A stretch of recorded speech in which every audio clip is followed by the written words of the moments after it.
Hey, we should have our youth our young adults in this session.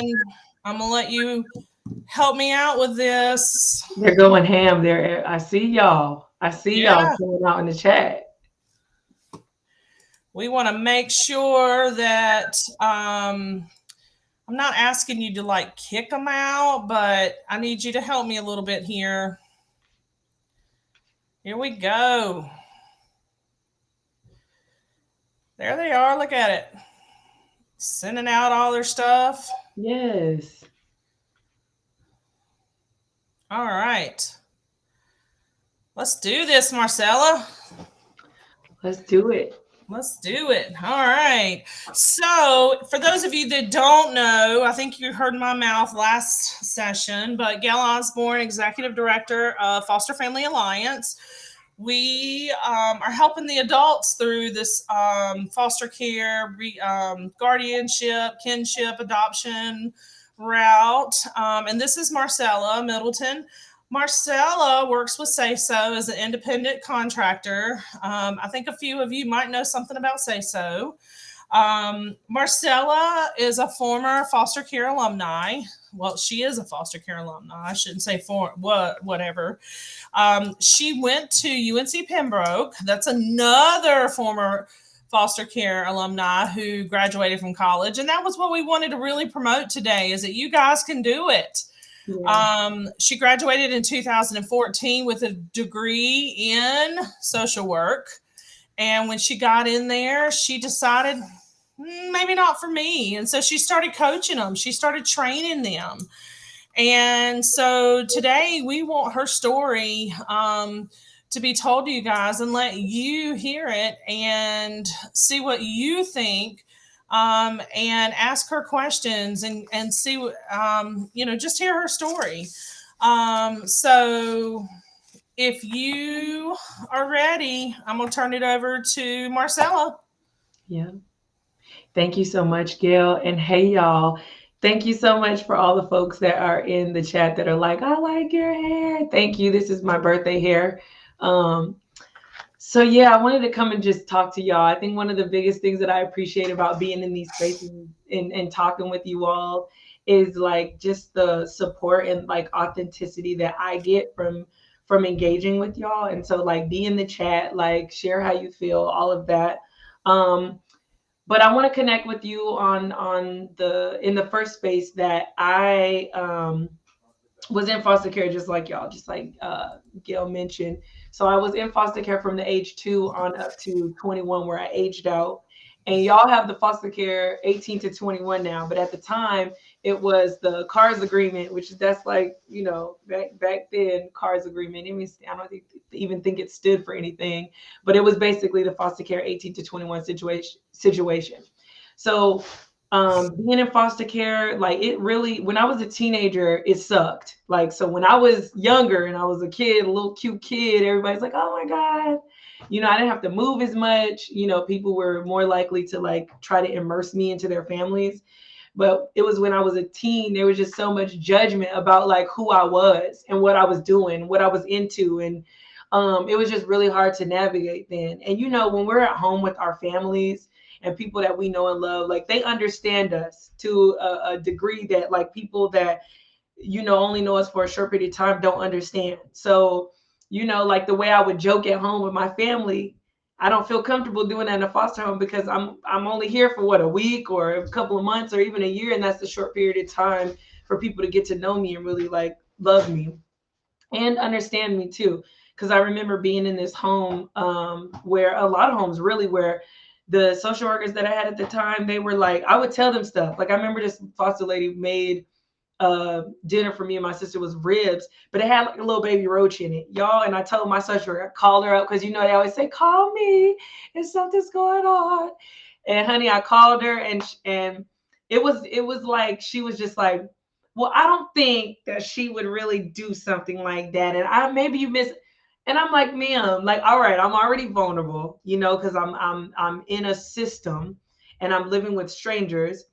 And when I tell you something, because you have a relationship with my foster parent, you're not listening to me. So that's really, really hard. I went through that. And then I went through, I lived with this one lady who, it was myself and like all the other kids and her three kids, and we were like kind of older, like teenagers. And then she had like two little kids, and we went to McDonald's. And I love babies, love them, just love little kids. Like they're so cute and fun and just free. So they were on the McDonald's, like in the little McDonald's thing, and I was chasing after them, having a good old time. And the lady had called my mom and was like, Marcella is just childish, and she's 15, she needs to act like a 15-year-old. And my mom was like, well, she likes babies, like she just is really good with them, always has been. So that was something that like my mom understood about me. But here I am with this newer lady, and the way she's interpreting my behavior is like really negative. So um it was just really, really hard, because going through that is frustrating. It's frustrating. And yeah, Madison, if I could have left, I would have. But at the time, me and my sister were like, dang, if we leave, what if we end up in a worse situation? And like here, at least at this house, like we, it wasn't as bad. Like it wasn't bad enough to where like there was roaches in the food every night. Like this was an incident. And the thing that it wasn't even the incident in itself that like really bothered me. It was just the fact that my social worker just didn't even believe what I was saying. Because it could have been talked about. Like we could have all sat down and she was like, you know what? Sometimes it happens, whatever. But the fact that she dismissed it really bothered me. So, I think those, like when we're in foster homes, a lot of the world period like doesn't know how to communicate. So when we're in these homes, sometimes it seems even worse, like the communication. But I think that's where, for me, I'm going to encourage you all to like speak up no matter what. Like, and you don't have to go hard at them. I think one of the things I messed up when I was younger was like, I was always like, I got to go hard. I got to let them know, like, hey, don't play with me.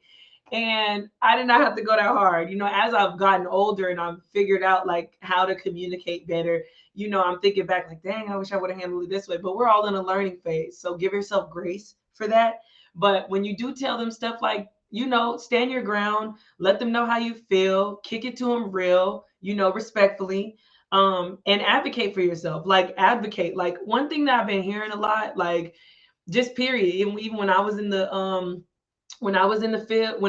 field, and also when I was in foster care, was like all these people making decisions for me, all these people thinking they know what's best for me. And there's a piece of that that's real, right? Because they have this knowledge about the world that they want to make sure that like we don't go through. So a lot of that protection and families and social workers and all these people trying to make decisions for us really comes from like, I don't want you to fail, I want you to do well. And sometimes to us it comes off like, well, wait a minute, I need to be able to make decisions in my own life. So I encourage you all to balance out like listening to people that really do care about you, but also advocating for yourself and speaking up for yourself. And don't be afraid to like think outside of the box. Like if I was afraid to think outside of the box, I would not be as cool as I am. And I think I'm cool, but I don't think that I would be able to navigate like the work that I've been doing so long would say so.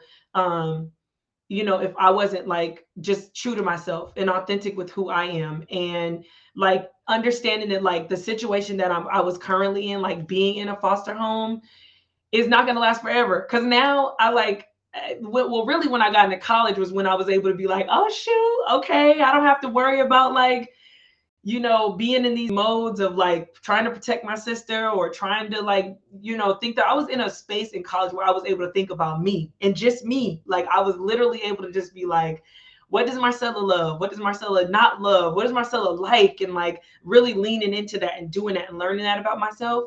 But from that point on, I'm like, I get to make decisions in my life. So even though it was rough and hard going through different homes, dealing with different people, all of that, it didn't last long, right? And now I'm grown, I do what I want to do, and I travel how I want to travel, and I parent my son how I want to parent my son, and I get to choose how I want to live life. So I want to encourage y'all that like this, where you're at right now, it's a small piece of your life. You have a whole other life outside of this now that you will be able to live, and you get to decide how y'all want to do that. All right. Like I could have decided to let everything that everybody was saying about me that was negative impact how I live now, and I did it. Because whatever y'all do, even with my stepdad, when I went through like when he sexually abused me, and when I went through like just abuse with other people like in my family, if I would have let what they did to me in those moments control my life, I would not be where I am today, happy and doing what I want to do. So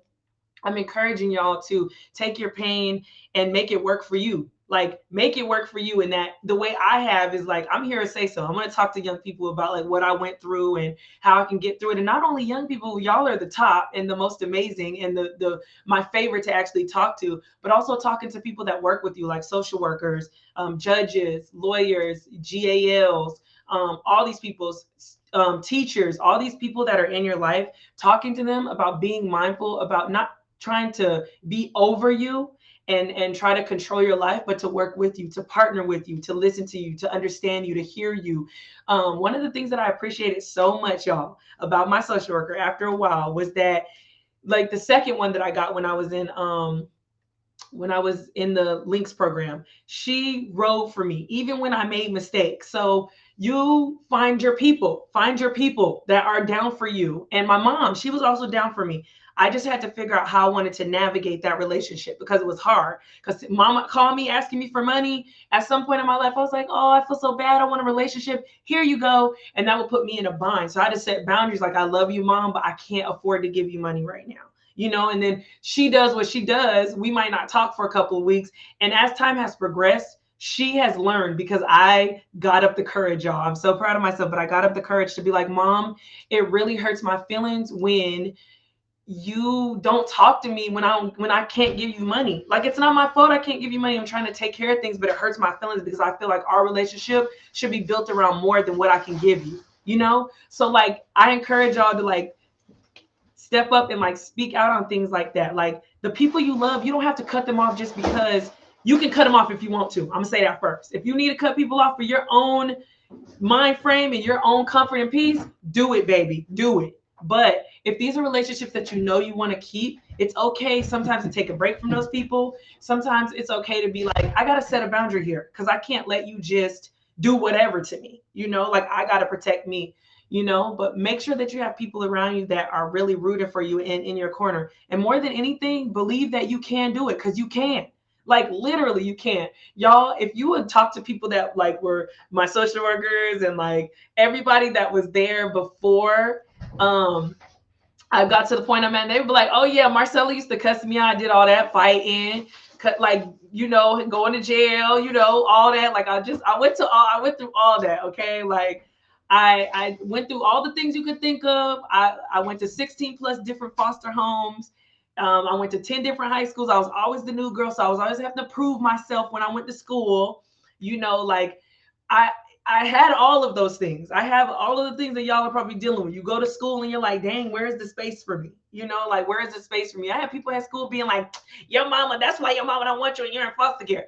I'm about to beat you up. Like, I went through that and I was in that phase where I'm like, dang, how can I be going through all this? And then outside of it, everybody's judging me and making this my fault that like I'm here in this situation.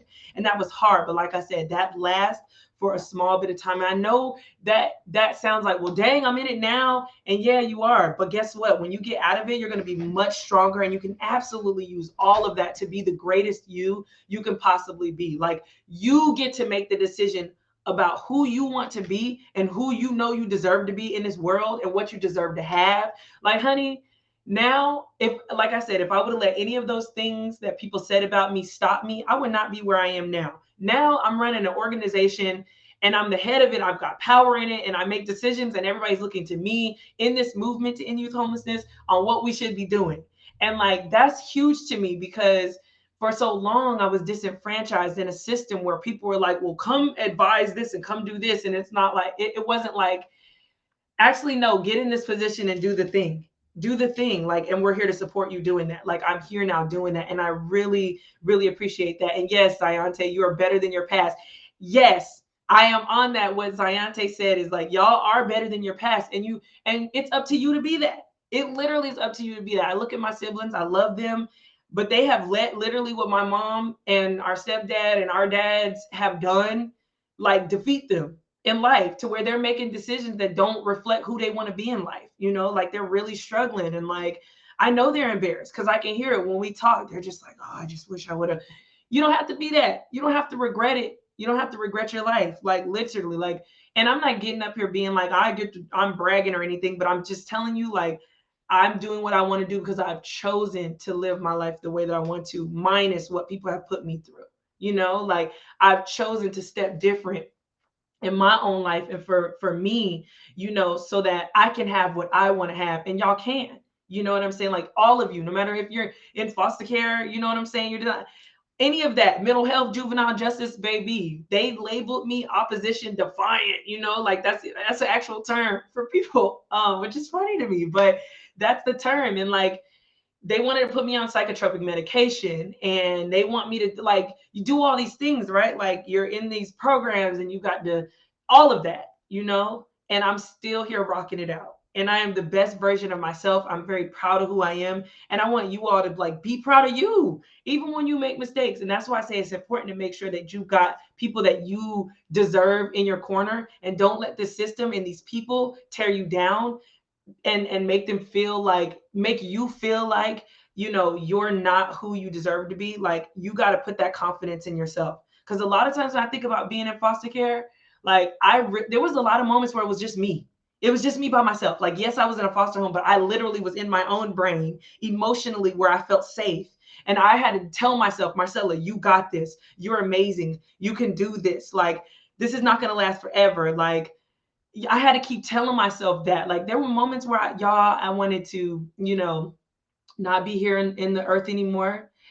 And I really had to fight it myself. Like, I literally had to talk myself out of it. So I'm telling you, like, y'all got this. You can do it. And I encourage you all, like I said, to speak up. Speak up. Like, there were times where I was in workshops where they were telling me that the core of who I was as a Black person was not going to make me successful. I had to change my hair. I had to, straighten it, make it straight, because I have naturally curly hair. I can't talk the way that I talk, what's normal for my culture. I can't wear the clothes that I normally wear. I can't act the way, I can't do any of those things if I want to be professional in the world, and if I want to be taken serious. That's wrong. You shouldn't tell people stuff like that. You should be able to be whoever you are. People at my job, the people that I hire, I literally let them be who they are. Like, my admin, she comes to our staff meetings with her bonnet on. Come on, baby. Because what is that going to stop? It's not going to stop the work. You know what I'm saying? So I am making sure that the things that I'm telling you all, I'm out here fighting in this world to shift the culture, to be more equitable, to be more empathetic, to be more caring, to be more understanding. And you all too can be a part of that. You know what I'm saying? Like, I think that it's important to, like I said, use your pain to make things in the world better, because you can. Y'all all have that. I'm sure I talk to so many young people that are like, well, I really want to do this, or I really want to do that. And you can. Even if it is like, I don't want to talk about my foster care experience. You don't have to. You don't have to, but you can still be a great hairstylist if that's what you want to do, or you can still be a great NFL player if that's what you want to do, or you could be a great news anchor if that's what you want to do. Whatever it is that you want to do, whatever's on your heart, you can absolutely do that, but just make sure that you're doing it with the best you, and you deserve to be the best you, even though you've been dealt a hard hand in life. Like, I used to feel so bad, like, dang, God, why did you give me this mom? And I'm like, no, I'm actually, as I got older, I'm like, I'm actually really grateful for her, because she taught me so much. But the system sometimes, at the time when I was in, made me feel like I couldn't be connected to my mom. And I'm a mama's girl, so that's my lady, So I felt really bad not being able to have her and have access to her, and like seeing what she offered to me, because I felt like I needed to be disconnected, right? Like, that's my lady. Why should I have to not be connected to her? It's just thinking about, like, how do I want to navigate this relationship with her that keeps me emotionally and mentally safe, and also, like, I can, like, get the goodness from her, because my mom's funny. She is funny. She has me laughing. Like, we sit on the couch and watch TV all day, like on a Saturday, and her commentary is hilarious, and I love that. And also, she's a very smart woman, so she's taught me a lot of things. Like, I call her and be like, Mom, I got the stain in such and such, what should I do?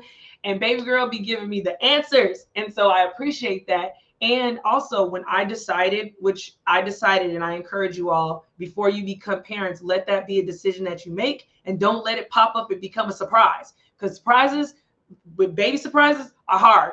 Let it be what you decide, because I chose to bring my son into the world not from an accident. He was planned. And I'm glad that I did it that way because it was more helpful for me to think through before I even brought him here, like, what am I struggling with that I need to be mindful of? So when I bring him into the world, I can focus on giving him what he deserves. And a lot of that came from like watching my mom with us, but then also like understanding her struggle and seeing that like parenthood is hard and like you're put on the spot to make the best decisions for these little people that you have. And if you don't have the knowledge and the wherewithal or the support to do that, it's going to be really, really hard. So I don't control you all's body, and that's not to shame anyone that's parents already.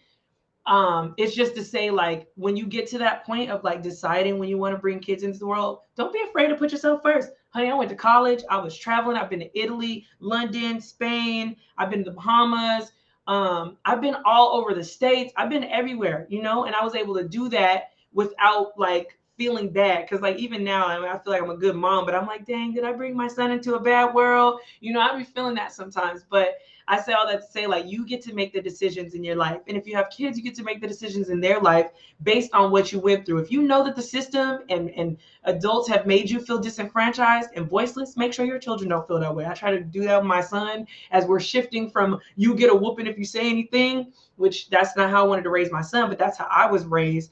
So shifting from that to like now I want to make sure that my son is able to talk and tell me how he feels and question things and engage in that conversation. So just be who you deserve to be and be happy and know that you don't have to rely on, like, I don't rely on the system to give me anything. Like, I don't rely on them to give me anything. Now, if I was in a bind, and like with the pandemic just hit, put a lot of people in bad places. That's normal. That happens. Stuff like that happens. People lose their job. Different things happen even outside of the pandemic.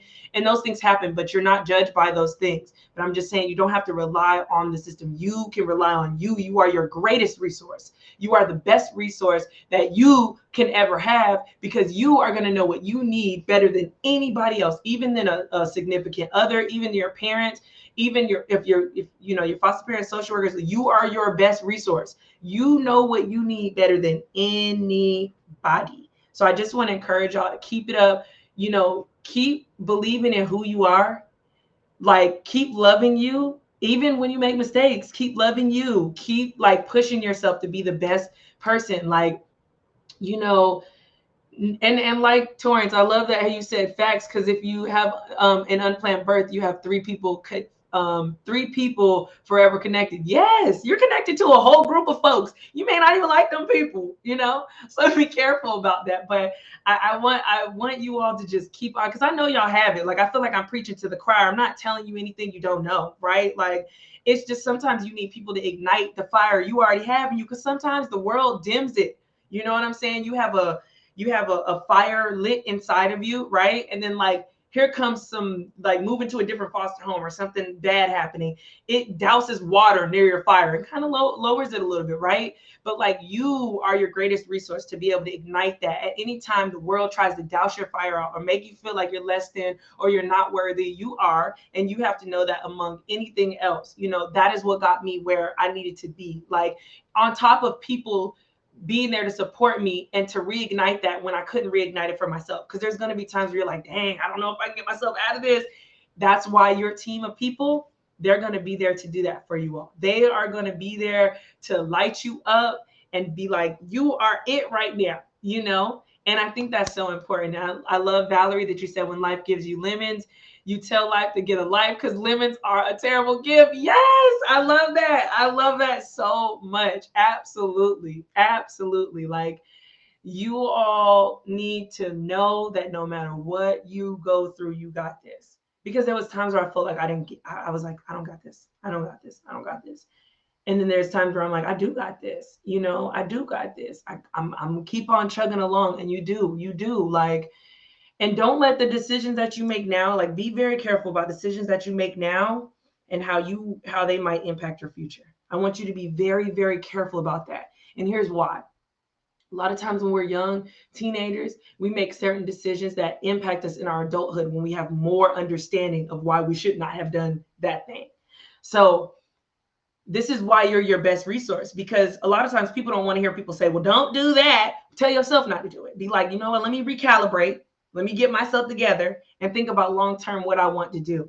Like what I want to do, how I want to take care of myself, how if I have children, I want to take care of them, or if I do already have children, how do I want to take care of them, or how do I want to, partner with other people. And also too, y'all, a really big thing is we talk about like who was there for us when we were like growing up, like in foster care. Like I could tell you off the bat, like 5 people that were down for me and had my back when I was going through foster care. But also I think now about like how do I reciprocate that love and that support to these people that have had my back for so long. So when you think about these people that have your back, make sure you reciprocate the love to them, because that's how you keep those relationships going as you are getting older. Like when I had my son, my social worker was there. You know what I'm saying? Like I just turned 30 or whatever. So and it's young. Don't say it's old, it's very young. I feel very young. But I just turned 30 and she's like, let me send you some money. And like, I absolutely don't need it. But the fact that she thought about me like that, like, so reciprocity in your relationships with these people, so you can keep these relationships with people, because you never know when you're going to need them or when they're going to need you. And so you want to keep these relationships going, with people. Call people. Hey, I just want to check on you, see how you're doing. Or it's your birthday, Miss Such and Such. And like, I just wanted to check on you. Like, I think that is so important, because we always say like, oh, I've got this person that supports me, right? And then, well, they weren't there for me. Well, don't you think they're a little drained? If we're not filling other people's cups back up that are in our lives, how are they going to fill ours back up? Like it's reciprocity, and reciprocity is not a bad thing, y'all. It's a good thing. And that's the boundary too, that the people in your life that you love the most, like family, because I have a lot of family that's like, give me. I'm like, I had to tell my brother, stop calling me for money. Call me and see how I'm doing. Call me and see how my son is doing, your nephew. I'm not giving you no money. I'm not doing none of that until you start calling me and loving on me like you should. Give me reciprocity, my brother. Like I always show you love. I always keep up with my siblings and stuff. So reciprocity, fill other people's cups just the same way that you want them to fill yours. And when people are not filling yours and you are filling theirs, make sure you speak on it, or just cut them off. You ain't even got to say nothing. Just be like, I know that I am not there and I should not be there, dealing with people that are not going to give me what I am giving them. Hold boundaries. Take care of yourself. Thank you all so much. I appreciate you. And you can reach out to me, just Marcella Middleton on everything. If you want to talk to me, if you want to, whatever. And I'll send my email out too, so that if folks want to email me or whatever, you all can. Hey, good job, Marcella. I mean, it just motivates me to know that you're an overcomer, and lots of people in here took pieces of what you said, and I mean, just agreed with you on that.